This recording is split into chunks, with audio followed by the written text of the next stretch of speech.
We are with John Samick, and he's the owner of Hardwick Winery here in, guess where, Hardwick. Tell us the history of the winery. So the winery, my first wife and I bought this farm in 1997 with plans of growing a vineyard and starting a winery. And that's really how it all started.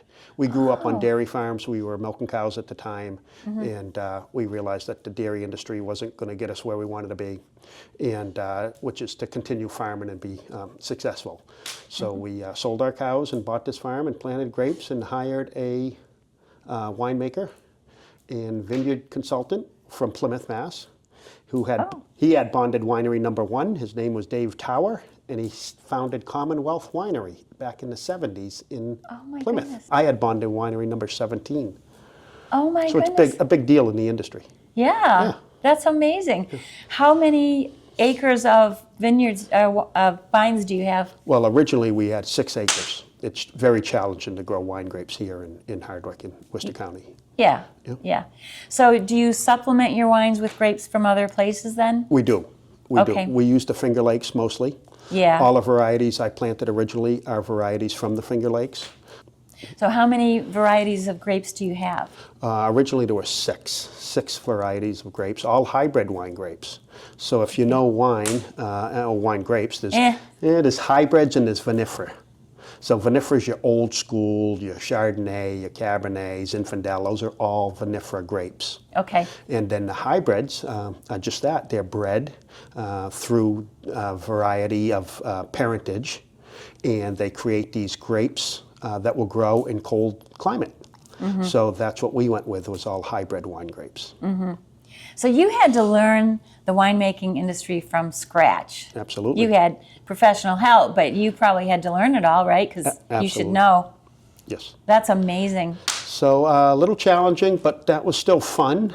You know, it's been 28 years now, and I'm still making wine. But Ellie, who I introduced you to, really is my cellar girl and assistant winemaker, and she's amazing. And women in wine is the future.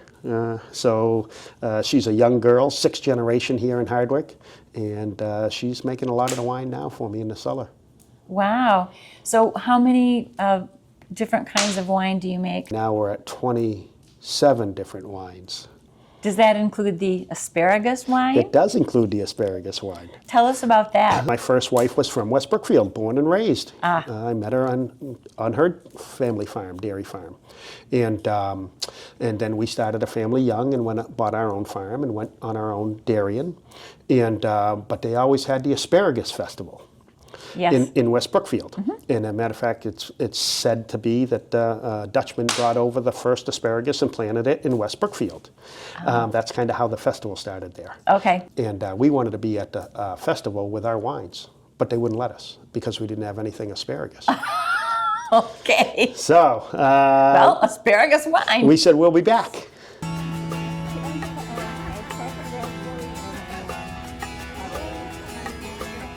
All right, let's see, Marcia. Are you ready for this? I'm ready.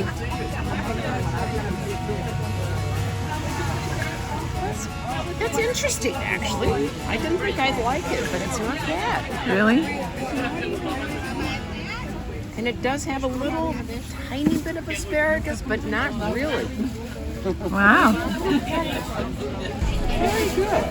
It was a little concerning and troubling getting it, the formula approved, the recipe, if you will. We call them recipes, but they're really formulas that have to be approved.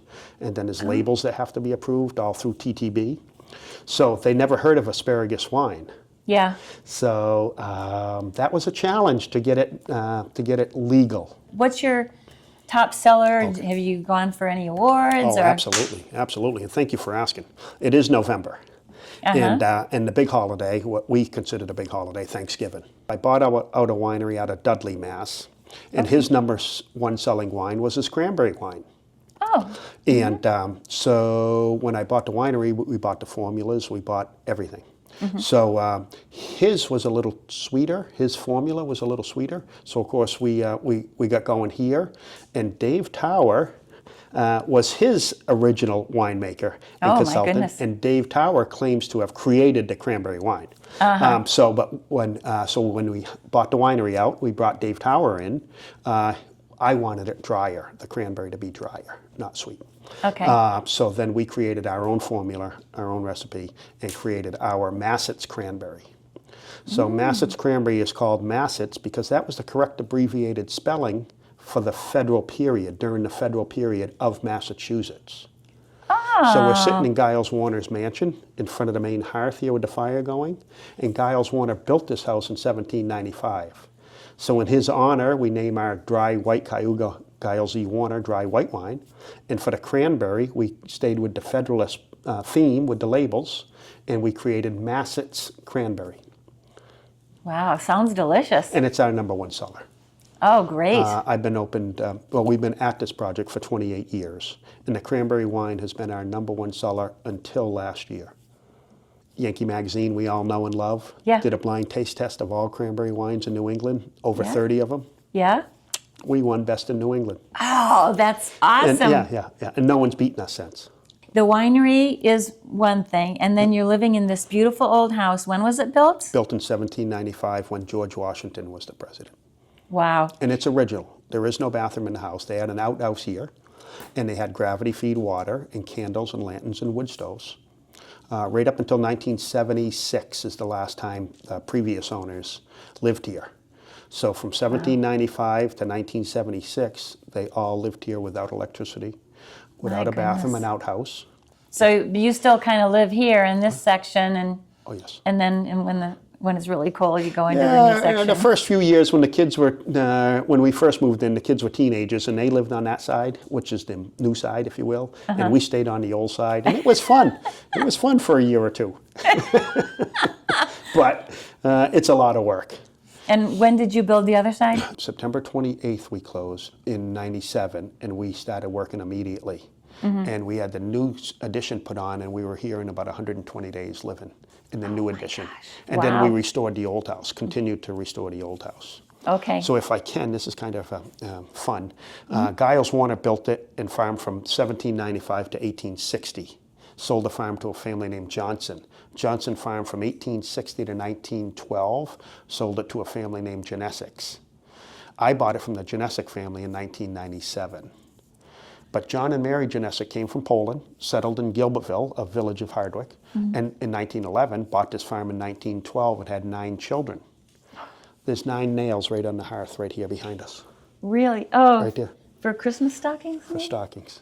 That's awesome. Of the 9 children, there's still 2 ladies, 2 of the sisters living. They're both in their 90s, and they were all born in this house. Oh my goodness. So we're sitting in the keeping room. Today we call it the kitchen, but this was the keeping room of the period.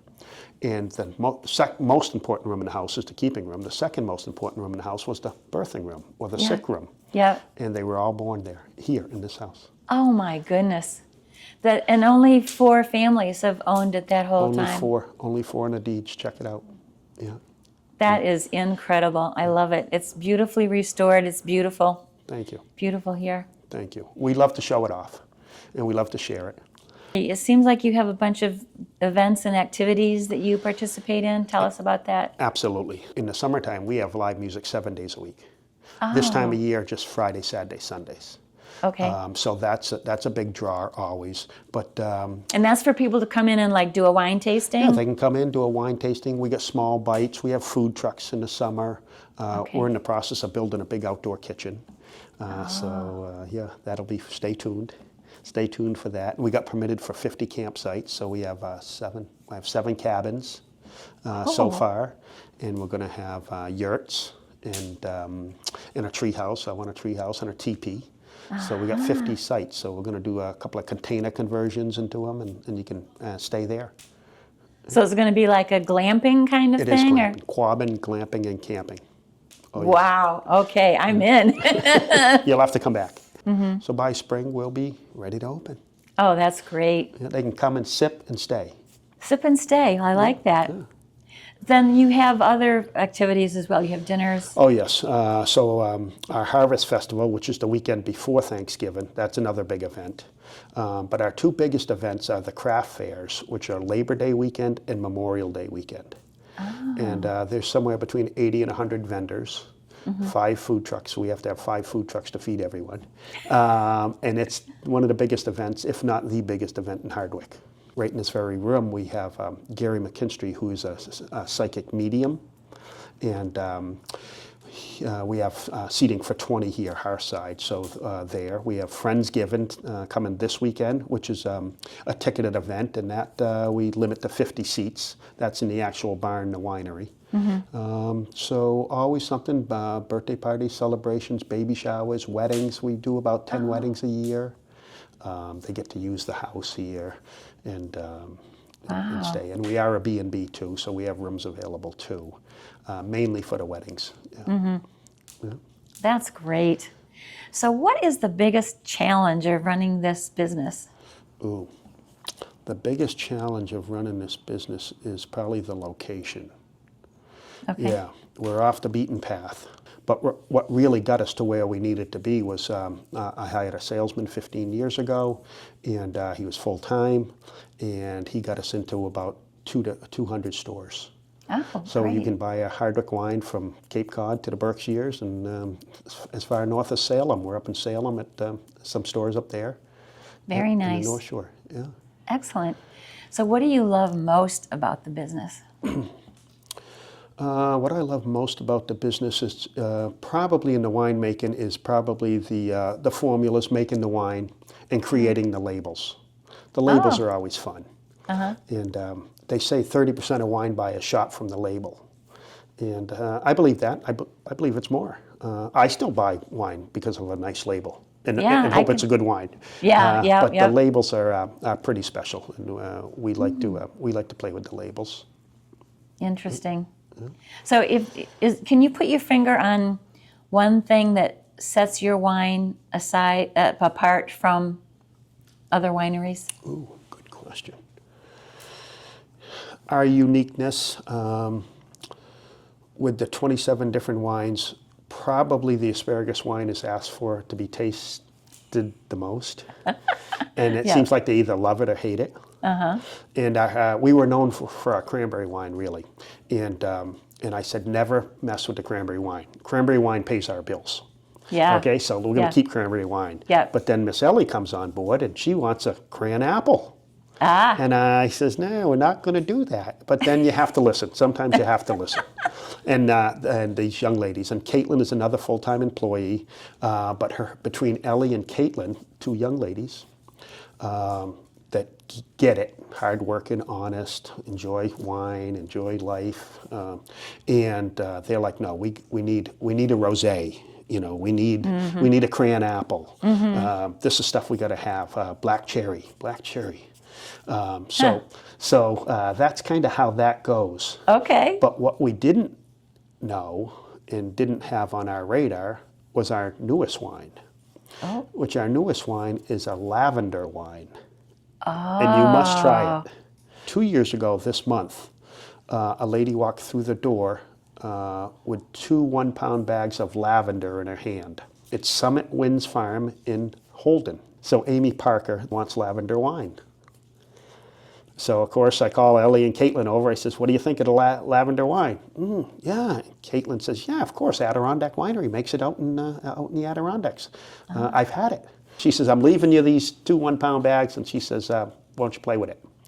So we did. We made a bunch of different recipes. And we chose to finish it as a semi-dry lavender wine.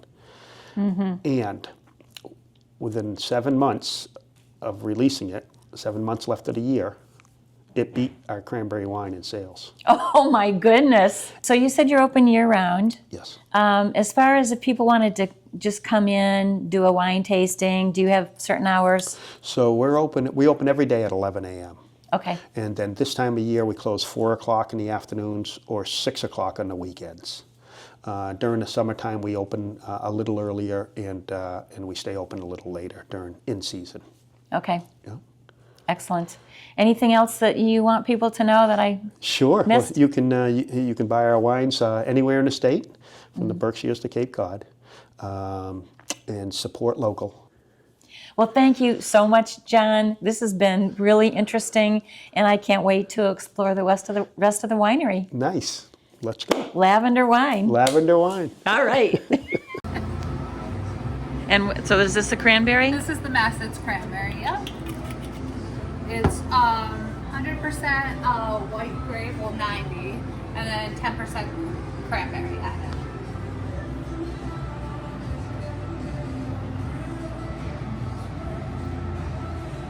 I like that. All right, you got a convert I got a convert. Dried lavender overnight with it. It does come out with in the like wine. a little. See, I saw when you were pouring it. Yeah. Just a touch. It looks So when we do it, it comes out, when we soak it overnight, it does come out a little pinky purpley, but we also add a little bit of butterfly pea flower, which is, it makes Oh, purple. butterfly pea flower. So if you ever heard of Butter- Everest gin, that really purple gin, Yep. that's what they make, how they make their gin. Really? I've had the tea, the butterfly tea. Yes. Yeah, it's really good. Yeah. That's an interesting taste. You like it? Yeah, I think I do. I had to think about it for a minute. I don't think I've tasted a wine